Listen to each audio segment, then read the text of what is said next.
Bismillahirrahmanirrahim. Assalamualaikum warahmatullahi ta'ala wabarakatuh.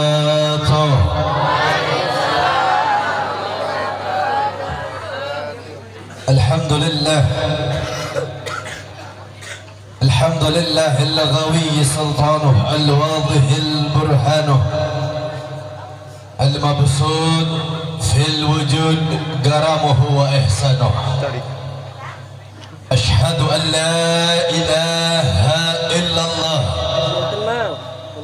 wa ashhadu anna sayyidana Muhammadan abduhu wa rasuluh la nabiyya ba'dah. Allahumma salli wa sallim wa barik wa karrim wa majid wa azim ala sayyidina wa nabiyyina wa maulana Muhammad sahibil busharah salatan tubasiruna biha wa ahlana wa awladana wa jami'i masyayikhina wa mu'alimina wa talabatana wa talibatina min yawmina hada ila yawmil akhirah. Subhanaka la ilma lana illa ma 'allamtana innaka antal alimul hakim. Farabbi shrah li sadri wa yassir li amri wa halul 'uqdatam min lisani yafqahu qawli. Ya Fattah ya Razzaq, amma ba'd.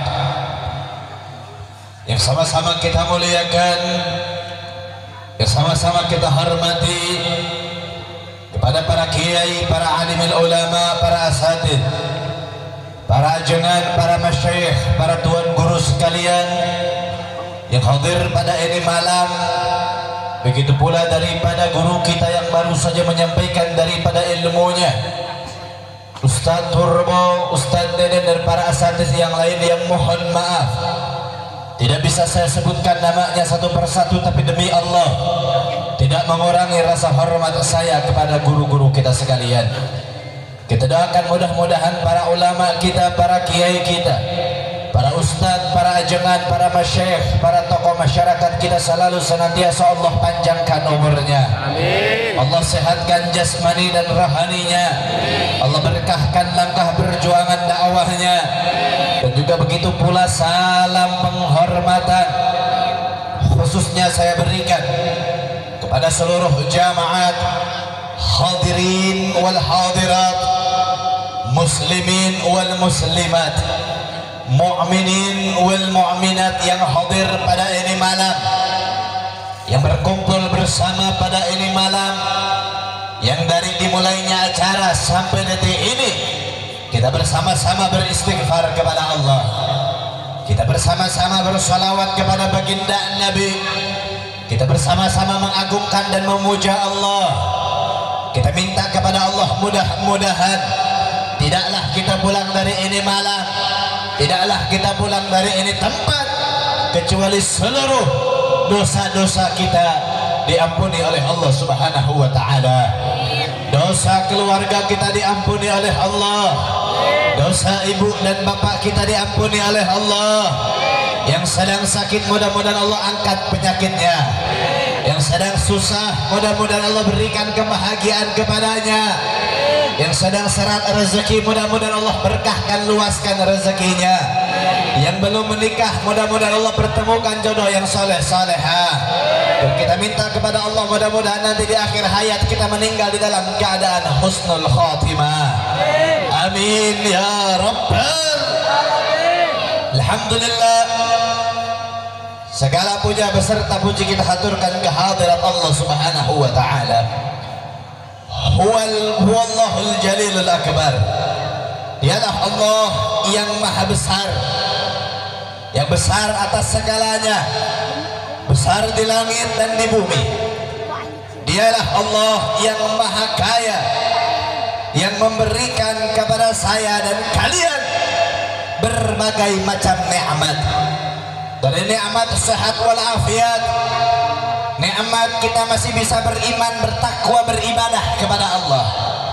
nikmat kita hadir pada ini malam di dalam keadaan iman dan Islam kepada Allah Subhanahu wa taala. Begitu pula nikmat pada malam hari ini kita berkumpul bersama pada hari yang berbahagia, di mana hari yang dimuliakan oleh Allah, salah satu hari yang diagungkan oleh Allah, yaitu Yaumul Idul Adha ataupun hari Idul Adha. Mudah-mudahan atas segala pengorbanan yang telah kita keluarkan, yang telah berkurban, yang telah mengeluarkan rezekinya untuk melaksanakan kurban, mudah-mudahan Allah gantikan rezekinya dengan berlimpah-limpah rezeki. Amin ya Rabbal. Yang belum bisa berkurban, mudah-mudahan insyaallah di tahun yang akan datang kita dikesempatkan untuk berkurban di jalan Allah Subhanahu wa taala. Saudara yang dirahmati oleh Allah Subhanahu wa taala, tidak panjang lebar pada kesempatan ini malam, sebelum saya mulai saya ucapkan minal aidin wal faidin, taqabbalallahu minna wa minkum a'maluna wa a'malukum. Mudah-mudahan amal-amal ibadah kita diterima di sisi Allah Subhanahu wa taala. Amin. Di dalam kitab Khasyiyah Syarwani ala Tuhfatul Muhtaj, ini kitab Khasyiyah Syarwani karangan daripada Al-Imam Ahmad Asyarwani. Kitab tersebut diambil daripada kitab Tuhfatul Muhtaj karangan daripada Al-Imam Ibnu Hajar Asfahani. Kitab Tuhfatul Muhtaj adalah sebuah syarah daripada kitab Minhajut Talibin karangan daripada Al-Imam Nawawi. Di dalam kitab Khasyiyah Syarwani tersebut diterangkan, dijelaskan, inna fadalal layali arba'atil layal, sesungguhnya paling afdalnya malam, paling baiknya malam, paling mulianya malam, paling besarnya malam, arba'atil layal, ada 4 malam saudara. Yang pertama dikatakan di dalam kitab tersebut Lailatul Itsnain, yang kedua Lailatul Qadar, yang ketiga Lailatul Mi'raj, yang terakhir Lailatul Jumu'at. Dikatakan di dalam kitab bahwasannya ada 4 malam yang mulia, ada 4 malam yang agung, ada 4 malam yang baik. Di urutan yang pertama itu ada malam Senin, urutan yang kedua ada malam Lailatul Qadar, urutan yang ketiga ada malam Isra wal Mi'raj, dan di urutan yang terakhir ada malam Jumat. Nah, ini semua menjadi sebuah blokade, sebuah tingkatan saudara. Jadi urutan yang pertama itu urutan yang paling mulia, yang paling agung. Yang kedua mulia, yang ketiga mulia, yang keempat mulia. Tapi di urutan yang pertama itu adalah sebuah urutan yang paling mulia, urutan yang paling agung. Sayyidul Habib Muhammad bin Alwi Al-Maliki Makkatul Mukarramah, ataupun yang biasa dikenal dengan Abuya Maliki, beliau mengatakan dengan sebuah syair, dikatakan dalam syair, ya Lailatul Itsnaini madza safahat, wahai malam Senin, apa yang menyapamu, apa yang membuatmu ini lebih baik daripada malam Lailatul Qadar? Sedangkan dikatakan dalam Al-Quran bahwasannya malam Lailatul Qadar khairu min alfi syahrin, lebih baik daripada 1000 bulan. Wahai malam Senin, kenapa dirimu lebih mulia dibandingkan dengan malam Isra wal Mi'raj? Sedangkan pada malam Isra wal Mi'raj diperintahkan Allah memerintahkan baginda Nabi besar Muhammad untuk umatnya melaksanakan salat 5 waktu. Wahai malam Senin, kenapa dirimu bisa lebih baik, kenapa dirimu bisa lebih sempurna dibandingkan dengan malam Jumat? Sedangkan dikatakan bahwasannya malam Jumat adalah sayyidul ayyam, pemimpin daripada harinya. Ada hari Yaumul Itsnain, Thulatha, Arbi'a, Khamsa, Khamis, Jumat, Sabat, wal Ahad. Ada hari Senin, Selasa, Rabu, Kamis, Jumat, Sabtu, Ahad. Semuanya itu punya pemimpin, yaitu malam pemimpinnya adalah Yaumul Jumat ataupun hari Jumat. Nah, maka beliau mengatakan sesungguhnya tidak akan ada yang namanya malam Lailatul Qadar kalau bukan sebab perkaranya malam Senin. Tidak akan ada yang namanya malam Isra wal Mi'raj kalau bukan karena sebab perkaranya malam Senin. Nggak akan ada yang namanya sholat, nggak akan ada yang namanya zakat, nggak akan ada yang namanya saumur Ramadan, puasa di bulan Ramadan, nggak akan ada yang namanya ibadah haji, nggak akan ada yang namanya ibadah umrah, nggak akan ada yang namanya ibadah kurban, nggak bakal ada yang namanya Idul Fitri, Idul Adha kalau bukan karena sebab daripada perkaranya malam Senin. Kenapa? Karena malam Senin adalah sebuah wasilah yang mana pada malam tersebut dilahirkan daripada baginda Nabi besar Muhammad. Nah, ini malam bisa lebih mulia dibandingkan dengan malam lain karena terikat dan terkaitnya pada itu malam adanya baginda Nabi. Maka saya katakan kepada kalian, alladzi ma ta'allaq bin Nabi sallallahu alaihi wasallam akramahu Allah di dunia wal akhirah. Apapun perkara yang bersandang kepada baginda Nabi, perkara yang terikat kepada baginda Rasul, maka akan dimuliakan oleh Allah Subhanahu wa taala di dunia wal akhirah, di dunia dan di akhiratnya. Nah, kalian ini yang berkumpul pada ini malam dimuliakan oleh Allah Subhanahu wa taala. Bukan dikarenakan harta yang kalian punya, bukan dikarenakan mobil mewah yang kalian kendarai, bukan dikarenakan rumah besar yang kalian tumpangi. Perkara tersebut tidak membuat kalian mulia di sisi Allah Subhanahu wa taala. Kalian dimuliakan oleh Allah bukan karena pangkat, derajat ataupun jabatan yang kalian miliki. Kalian dimuliakan oleh Allah bukan karena keilmuan yang kalian punya, tingginya udang yang kalian pakai, lamanya kalian menuntut ilmu di pondok pesantren, ilmu sebanyak apapun yang kalian pelajari, itu tidak pasti membuat kalian mulia di sisi Allah Subhanahu wa taala. Karena maaf saudara, terkadang yang namanya ilmu itu membuat manusia mulia di hadapan manusia. Tapi kalau mau mulia di hadapan Allah, amalkan daripada ilmu tersebut. Seandainya ilmu tidak diamalkan, bahkan disalahgunakan untuk memutarbalikkan fakta, yang halal dikatakan haram, yang haram dikatakan halal, ini ilmu bisa menarik Anda ke dalam nerakanya Allah Subhanahu wa taala. Sebagaimana dijelaskan dalam kitab Safwatus Zubat di dalam bait ke-8, fa'alimun bi'ilmihi lam ya'malan mu'adzabun min qabli ubadil wathan.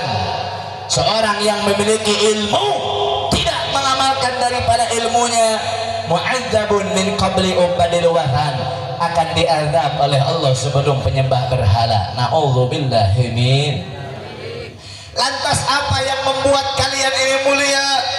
Yang membuat kalian mulia sudah pasti tiada lain tiada bukan adalah terikatnya kita kepada baginda Nabi besar Muhammad. Karena setiap apapun perkara yang bersandang kepada baginda Nabi sudah pasti akan dimuliakan oleh Allah Subhanahu wa taala.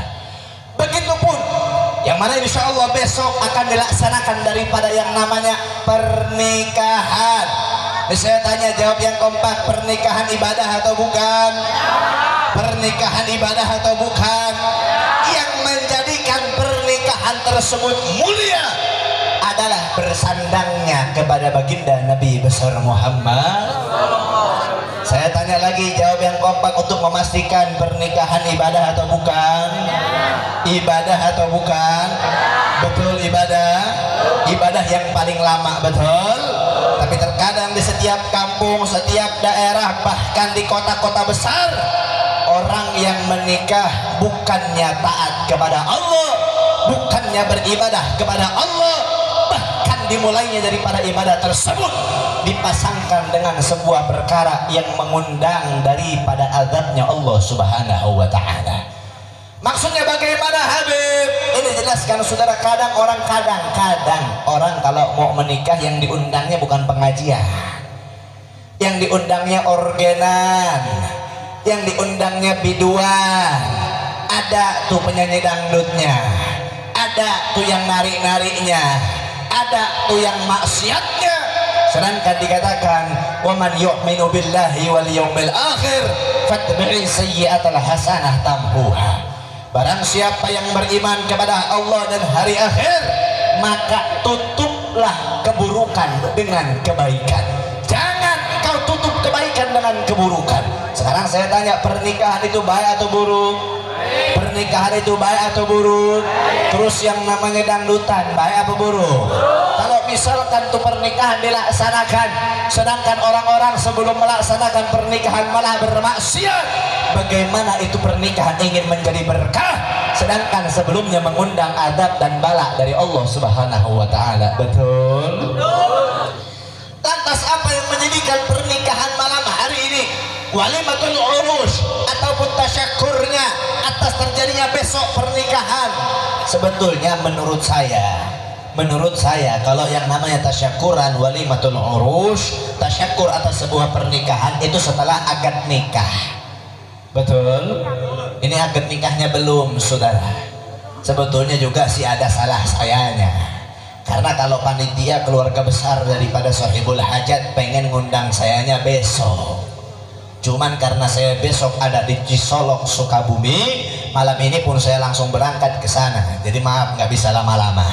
Nah, besok saya ada acara di Cisolok Sukabumi, jadi saya bilang saya bisa tanggal 10, gimana, mau atau enggak?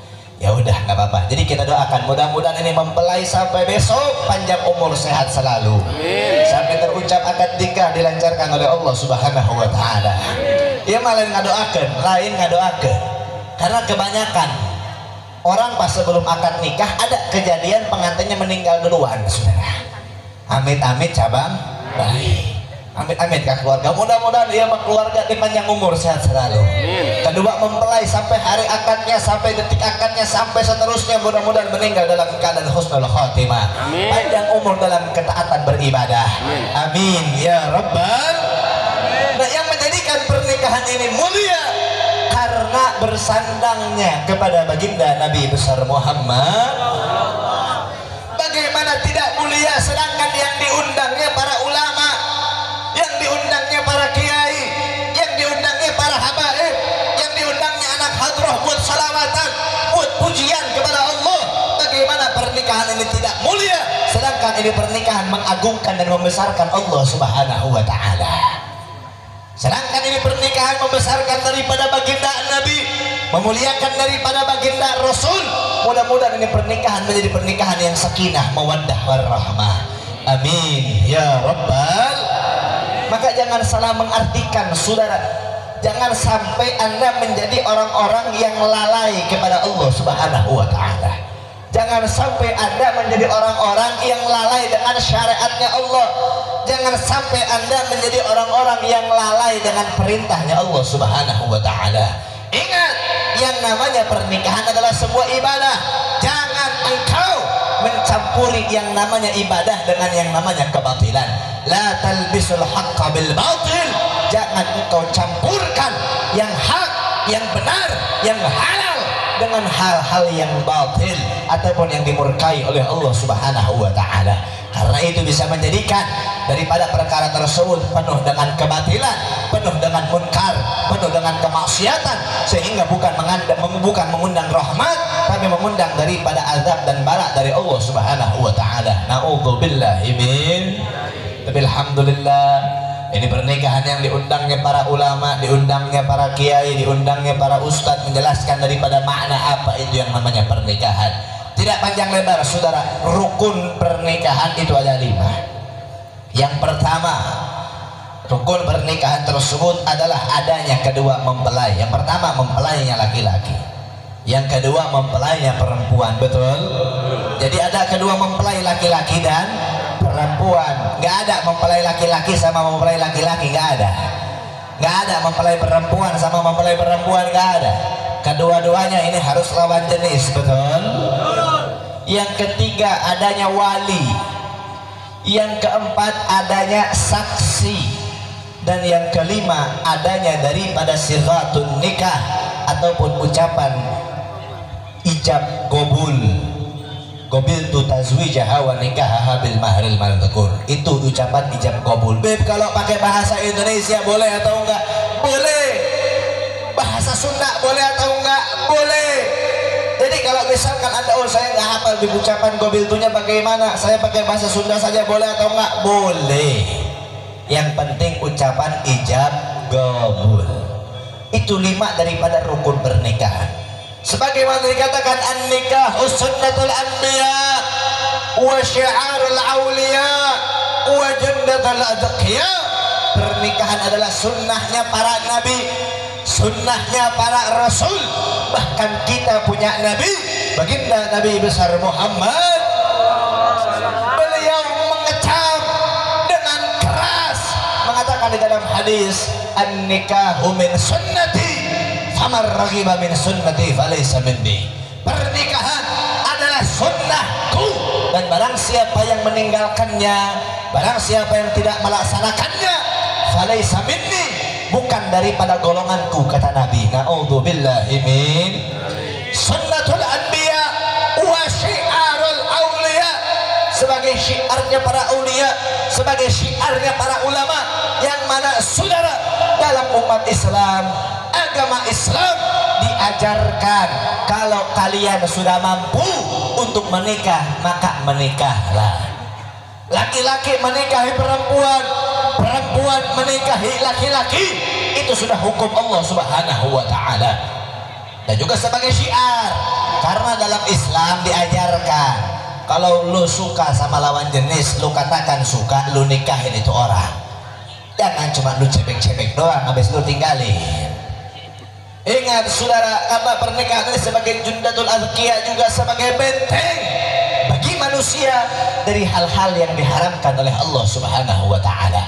Apa yang diharamkan oleh Allah dalam perkara yang sama dengan pernikahan, yaitu perzinahan. Sebagaimana dikatakan oleh Allah dalam Al-Quran, la taqrabu zina innahu kana fahisyatan wa sa'a sabila, kama qala. Kau manusia, jangan kau mendekati perkara zina. Mendekati saja tidak boleh, apalagi melakukannya. Mendekatinya saja tidak boleh, apalagi melakukannya. Karena maaf saudara, pernikahan dengan perzinahan ini beda tipis. Pernikahan dengan perzinahan beda tipis, mirip-mirip tapi tak serupa. Apa maksudnya? Pernikahan dengan perzinahan yang membedakan hanya adanya 5 rukun. Kalau pernikahan tadi ada 5 rukunnya, betul? Ada walinya, ada saksinya. Kalau perzinahan nggak ada wali, nggak ada saksi. Kambing sama kambing ada walinya. Kambing sama kambing kalau kawin ada saksinya. Ada nusuk ninggalikan. Ayam jeung ayam lamun kawin ayah saksina, ayah walina. Anjing jeung anjing kawin ayah walinya. Berarti kalau seandainya manusia dengan manusia kawin tanpa ada wali, tanpa ada saksi, sama kayak binatang, betul? Nah ini yang membedakan manusia dengan binatang. Kalau manusia dikasih akal, binatang nggak punya akal, cuma punya otak, saudara. Nah kalau manusia punya akal, ini yang membedakan mana yang dimunkarkan, mana yang diharamkan, mana yang dihalalkan. Perzinahan diharamkan, tapi saya tanya, pacaran itu halal atau haram? Halal atau haram? Pacaran boleh atau enggak? Boleh atau enggak? Boleh atau enggak? Enggak. Tapi kok banyak yang pacaran sama sekarang? Banyak atau dege? Banyak. Tong sok ngawadul, sia boga ka boga teh. Boga teh. Sia ngomong boga tapi aslinya mah henteu sia. Abang ngomong henteu aslinya boga sia. Boga teh. Enggak. Kau yang doakan sih lamun ngomong na bohong, kau yang doakan sih jomblo seumur hidup. Boga tuh. Ibu-ibu jamaah sekalian tahu nggak apa makna pacaran? Apa makna pacaran tahu? Nggak tahu. Pacaran ini tradisi orang-orang Sumatera. Pacaran ini tradisi orang-orang Sumatera. Karena kalau orang Sumatera, mobil khususnya di Minang, Padang, Palembang dan sekitarnya, kalau seandainya contoh ini kan sekarang ya belum nikah kan, besok akan nikahnya kan, betul? Nah malam ini pacaran. Apa pacaran? Tangannya dikasih pacar. Tahu pacar tangan? Bukan apa namanya, kutek atau bukan? Henna. Ya kalau sekarang zamannya henna, dikasih di tangannya, itu namanya malam pacaran. Sehingga si perempuan ini sudah ditandai oleh seorang laki-laki tersebut, bahasa kasarnya harus diboking. Jadi nggak bisa lagi dinikahin sama orang lain. Ini namanya pacaran.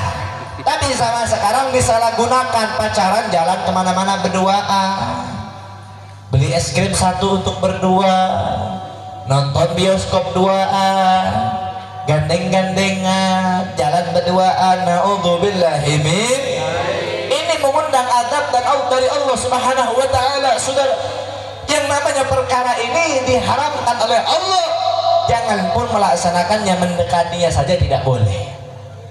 Karena pacaran yang diartikan zaman sekarang termasuk daripada yang namanya mendekati perkara perzinahan.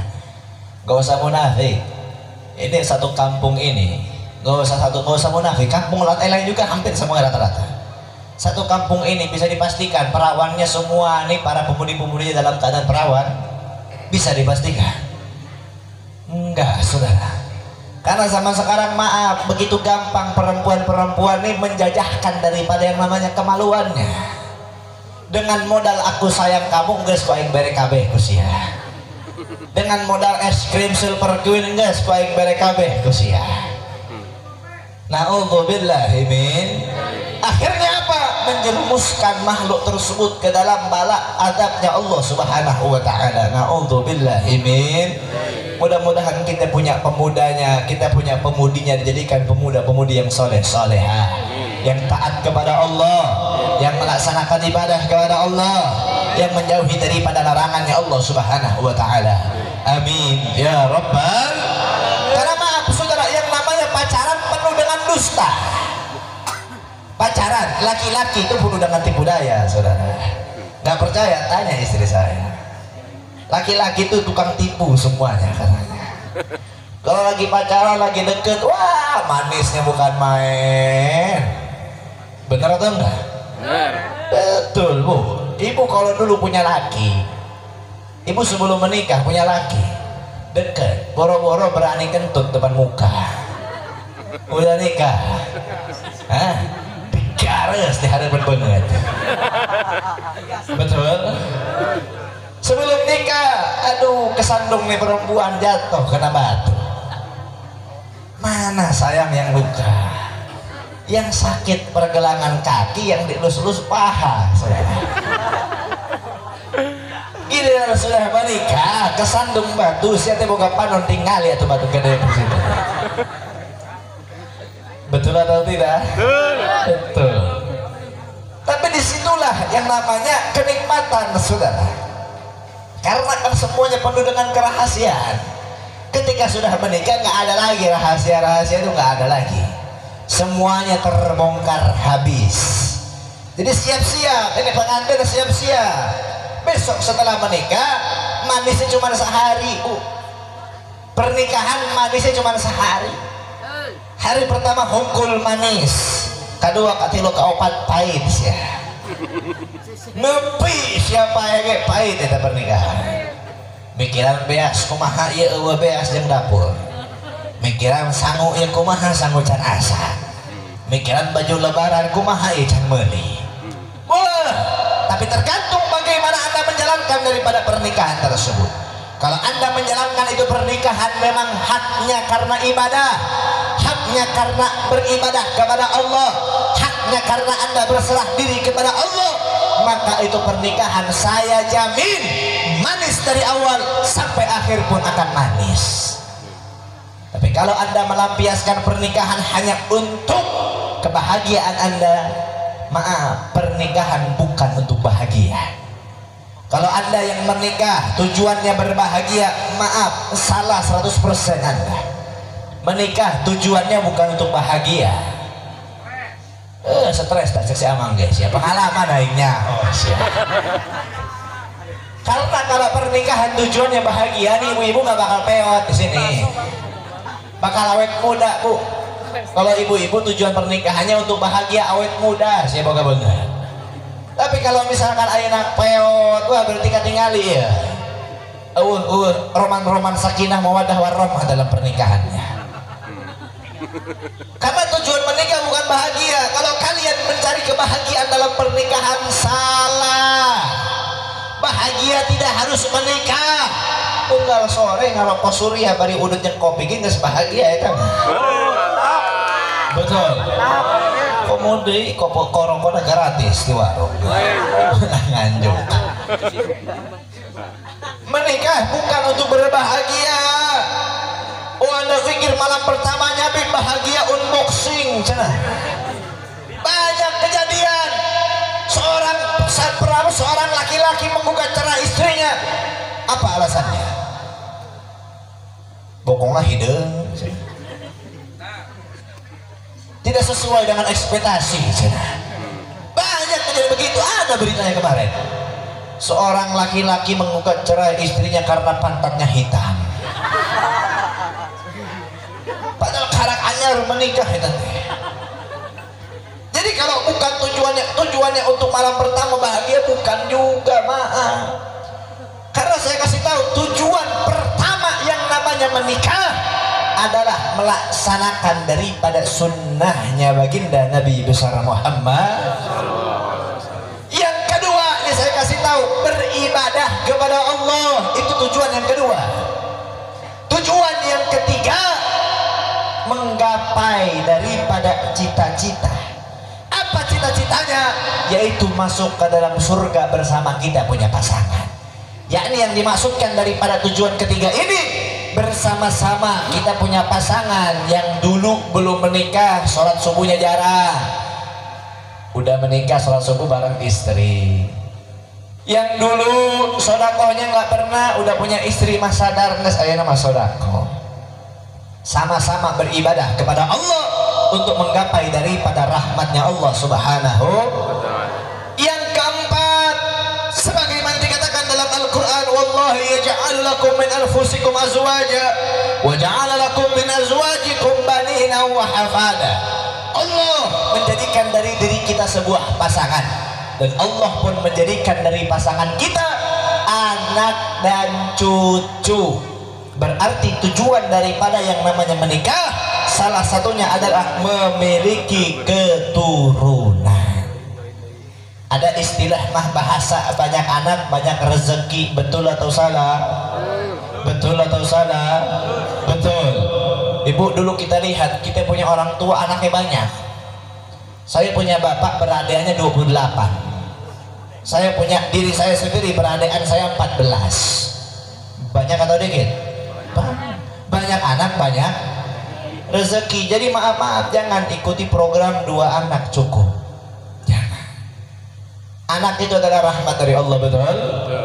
Anak adalah rahmat dari Allah, maka jangan pernah Anda mencegah sesuatu perkara rahmat dari Allah subhanahu wa ta'ala. Jangan sampai Anda, oh saya ikut program KB hanya untuk apa? Pengen nahan anak biar nanti aja deh, biar diprogram 5 tahun sekali. Bu tinggali aing ieu anak ieu geus 5 tahun. Geus 4 aing anak. Ayeuna keur ngandung deui tah hiji. Tunji aing mah. Satahun hiji. Banyak anak banyak rezeki. Buktinya ada apa enggak ada? Alhamdulillah. Semakin banyak anak Allah semakin buka pintu rezeki buat kita. Sekarang nih lagi mau kandungan nih, bentar lagi mau brojol, doain kita punya istri udah 6 bulan sekarang. Rezekinya Masya Allah, Allah bukakan lagi rezeki yang lain dari jalan yang lain. Alhamdulillah. Jangan pernah putus asa atas rahmatnya Allah. Jangan pernah putus asa atas nikmatnya Allah. Apalagi sampai menahan daripada yang namanya rahmat dari Allah subhanahu wa ta'ala. Karena maaf sudah dikatakan, Nabi di yaumil qiyamah nanti akan membanggakan umatnya, yang mana umat tersebut banyak anaknya. Ada yang ngomong, Beb, punya banyak anak pusing, Beb, mendingan 1 tapi jadi kiai daripada punya anak 10 jadi perampok semua, Beb. Ya saya ada yang ngomong begitu, bener juga kayaknya kata saya. Lebih baik 1 tapi alhamdulillah gitu ngebanggain orang tua daripada 10 nyusahin orang tua. Tapi tergantung bagaimana Anda mendidiknya. Kalau kata saya lebih baik apa? 10 anak tapi orang baik, minimal nggak usah jadi orang ustadz, nggak usah jadi penceramah, minimal jadi orang soleh, daripada 1 jadi perampok. Udah mas 1 yang serahkan dunia akhirat. Terus bagaimana Bib? Nah ini tugasnya seorang laki-laki. Antum sekalian laki-laki dengar, kullukum ra'in wa kullukum mas'ulun an ra'yati. Kalian ini laki-laki laki-laki adalah seorang pemimpin, dan setiap pemimpin akan dipertanggungjawabkan atas apa yang dipimpinnya. Sekarang saya tanya, ibu-ibu sayang sama suaminya? Sayang tuh pasal laki? Entuh cenah. Kenyataan cenah. Serius dia tanya ke salaki sih ya? Nyaah tuh, nyaah tuh. Ingat, laki-laki ini punya tanggung jawab yang besar dunia akhirat. Nih kita selaku suami nih, kita selaku suami, kalau kita suaminya taat ibadah, taat sholat, oh amalan ibadah kita bakal menolong kita di surga nanti. Kita punya istri nggak pandai dia tutup aurat, nggak pandai dia jaga mulut, oh ini anaknya nggak benar di dunianya.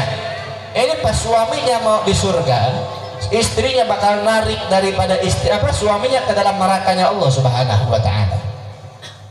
Jadi kalau seandainya ada suami yang taat ibadah tapi punya istrinya yang bukan taat, istrinya yang maksiat, ini istri bakal narik suaminya ke dalam nerakanya Allah Subhanahu wa Ta'ala. Tapi kalau istrinya taat ibadah, istrinya Masya Allah, istrinya baik dunia akhirat, punya suaminya tukang judi, istri mah di surga, ya suami tetap di neraka. Nggak ada tuh istilah suami narik istri ke neraka, nggak ada. Anak itu bisa menarik orang tua ke dalam surga, bisa menarik daripada orang tua ke dalam neraka, tergantung bagaimana Anda mendidik daripada anak tersebut. Dan ingat, sebaik-baiknya didikan adalah didikan yang diajarkan oleh Nabi besar Muhammad kepada umatnya untuk mendidik daripada istri dan mendidik daripada anak-anak kita. Yaitu apa? Salah satunya tidak jauh daripada Allah Subhanahu wa Ta'ala. Jangan jauhkan anak dan istri kita jauh dari Allah. Jangan jauhkan dari agama, jangan jauhkan dari rahmat. Dekatkan dengan agama, dekatkan dengan Allah, dekatkan dengan ajaran-ajaran Islam, sehingga ini anak dan istri akan terdidik dengan sendirinya. Sekarang kita lihat, ini perubahan zaman, Bu. Perubahan zaman. Kalau zaman saya sih terlalu cepat ya, baru-baru kemarin lah. Zaman-zaman ibu-ibu deh sekarang. Dulu kita waktu masih kecil, ibu-ibu waktu masih kecil dididik sama orang tuanya gimana? Jam sakit kudu ka madrasah wajib. Balik sekolah entong uling. Cicing sia di imah. Aya guru ngajina, aya madrasahna, betul atau tidak? Betul. Tapi zaman sekarang kita lihat. Zaman sekarang bagaimana? Hah? Masuk semuanya ke dalam perkara-perkara yang dilaknat dan dilarang oleh Allah Subhanahu wa Ta'ala. Kita lihat bagaimana banyak di berbagai macam tempat anak-anak seumuran 11 tahun, 14 tahun, umur-umuran balik 17 tahun, ketika dicek, oh sudah tidak perawan. Anak-anak laki-lakinya 17 tahun, oh sudah nyimeng, sudah narkoba, sudah ngelem. Banyak atau tidak? Ya. Karena minimnya didikan orang tua kepada anaknya sejak dini.